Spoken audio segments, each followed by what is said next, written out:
Je vous salue à nouveau. Eh bien, sachez que le retraité que je suis ne s'ennuie pas du tout.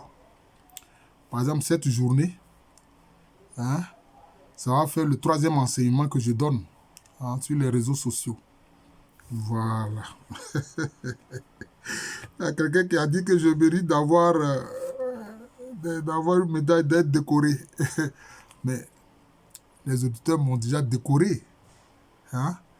J'ai déjà vu comment est-ce que, pour le colloque à mon hommage en avril, dernier, notamment en avril 2025, vraiment la mobilisation qu'il y a eu, etc. Et même des gens qui sont sur les réseaux sociaux, voilà, ont participé à ce colloque-là.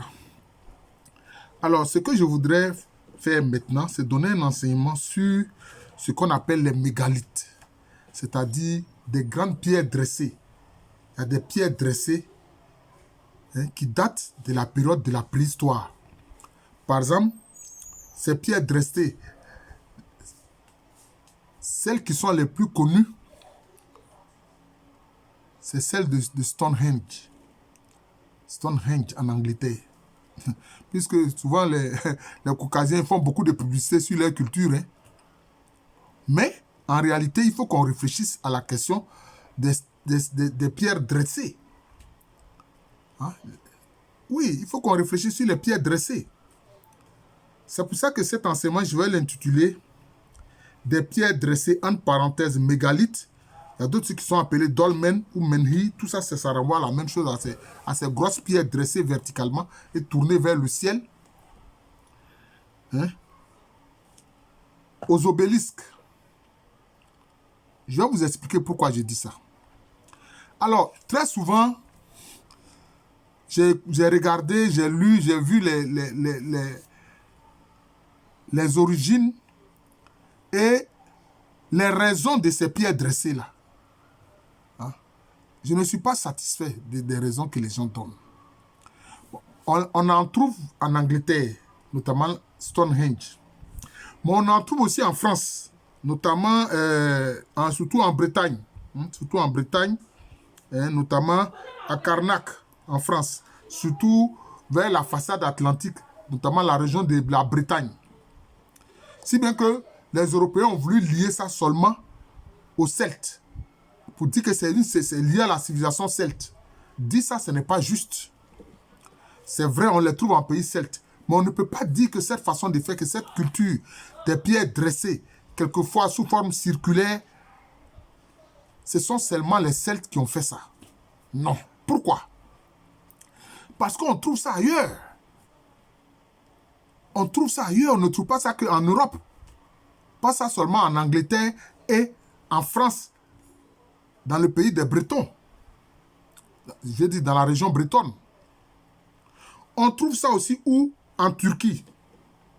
On trouve ça aussi en Turquie. Notamment sur un site qu'on appelle Gökekli. Gökekli. Gökekli. Vous voyez? Voilà. On trouve ça aussi là-bas.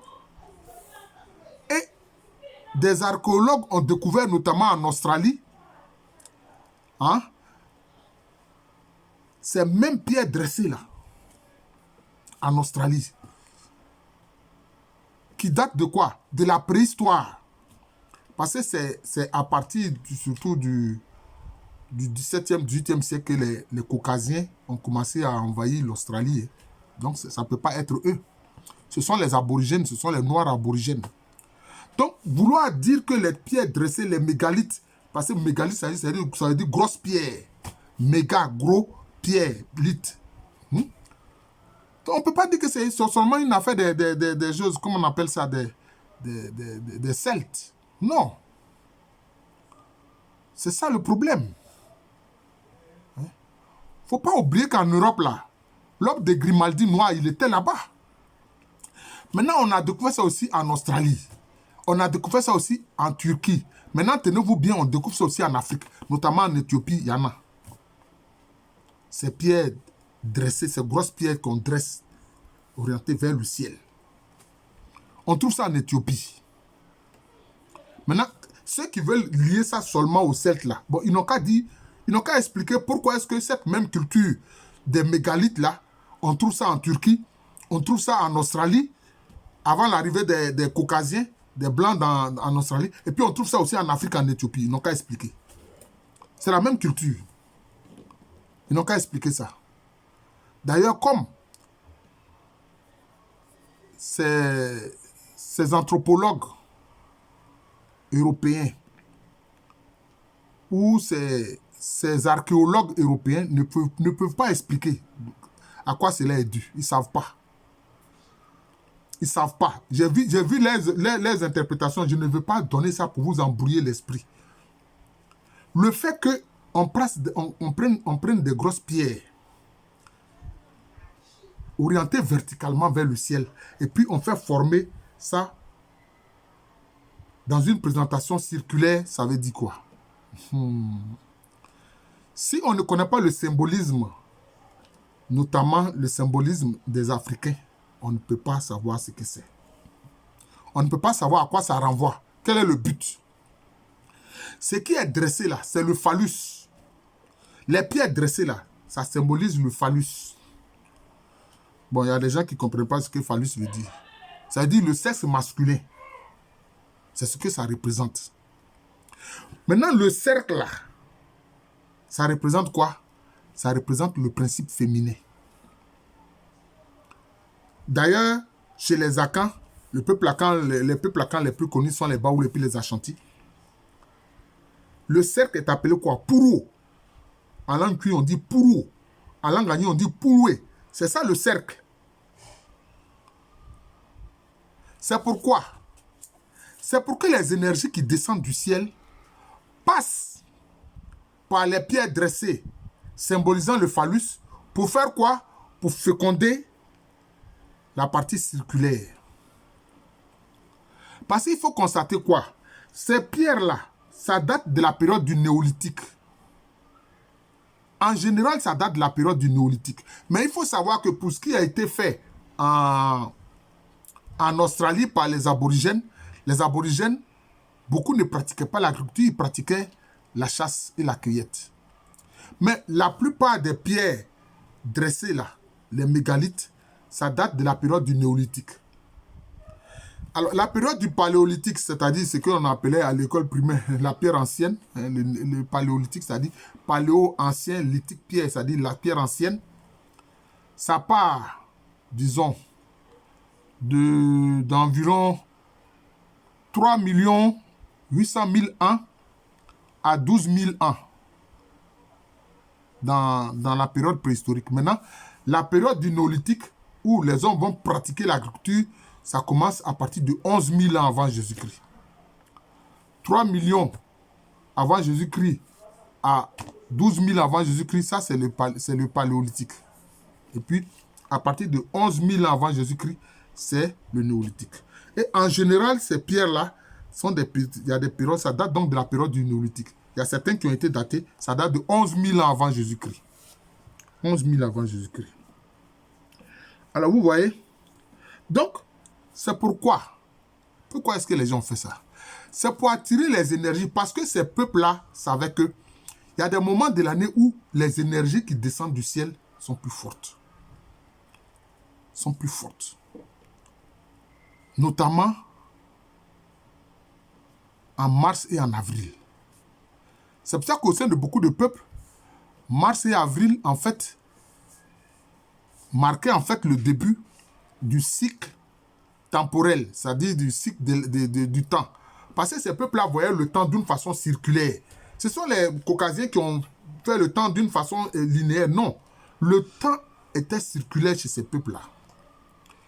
C'est pour ça que quand les Akans souhaitent la nouvelle année à quelqu'un, il dit Afishiapa, Afi c'est Afoué, Shia c'est-à-dire qui se rencontrent, donc qui forment comme une boucle. Afishiapa, c'est-à-dire les années qui se rencontrent, ça forme une boucle. Donc c'est cela. Vous voyez. Et puis maintenant, anciennement, on faisait donc ces pierres circulaires-là pour que les énergies fécondent la terre, parce que la terre est perçue comme un principe féminin. C'est ce que les gens ne savent pas, c'est ce qu'il faut comprendre. Hein? Les peuples anciens, ils savent que la terre, là, c'est un principe féminin. Même les Amérindiens, ils ont reçu ça des Olmecs. C'est pour ça qu'ils appellent la terre la Pachamama. Et les Ma appellent la terre comment? Et moi, c'est les Yaba, notre mère, la terre Yaba. Et les Ashantis disent quoi? Assassi Ya, ceux qui parlent la langue, Assassi Ya, Ya c'est un nom qui désigne l'être féminin. Assassi c'est la terre. C'est un principe féminin. Donc, le principe féminin est fécondé par les énergies masculines qui passent par les pierres dressées qui représentent le phallus. Voilà la raison. Voilà l'explication. C'est ça. Et c'est ça qui va évoluer maintenant vers quoi? Vers les obélisques. C'est comme ça que les Africains, notamment les Égyptiens anciens, nos ancêtres kamites, faisaient des obélisques. Mais il n'y a pas que les kamites, parce que les Nassiou, c'est-à-dire les Nubiens, eux aussi faisaient les obélisques. La preuve, dans le royaume d'Aksum, qui correspond à la zone de l'Éthiopie actuelle, il y avait des obélisques là-bas. D'ailleurs, il y a eu une obélisque que les Italiens ont volé avec Mussolini. Mussolini a volé ça et puis il a envoyé ça en Italie. C'est un ancien premier ministre italien là, qui a fait ramener ça d'ailleurs en Éthiopie. Hein, les Français, je crois, avec Napoléon, ont pris une obélisque en Égypte antique. Enfin, en Égypte, puisque c'était bon, ça vient de l'Égypte antique. Ils ont pris ça et puis ils ont envoyé ça en France. Mais ils ne savent pas ce que ça veut dire. Ça représente toujours le phallus. Pour que les énergies d'en haut passent par ce phallus-là pour féconder la terre. Voilà la raison. Voilà. Oh là là, je suis déjà à presque 12 minutes. Je vous souhaite à nouveau une bonne journée. Le retraité travaille pour vous. Voilà, le retraité professeur Alou Kwame René travaille toujours pour vous. Ces enseignements sont là pour vous. Voilà, comme on dit en Côte d'Ivoire, je suis prêt pour vous.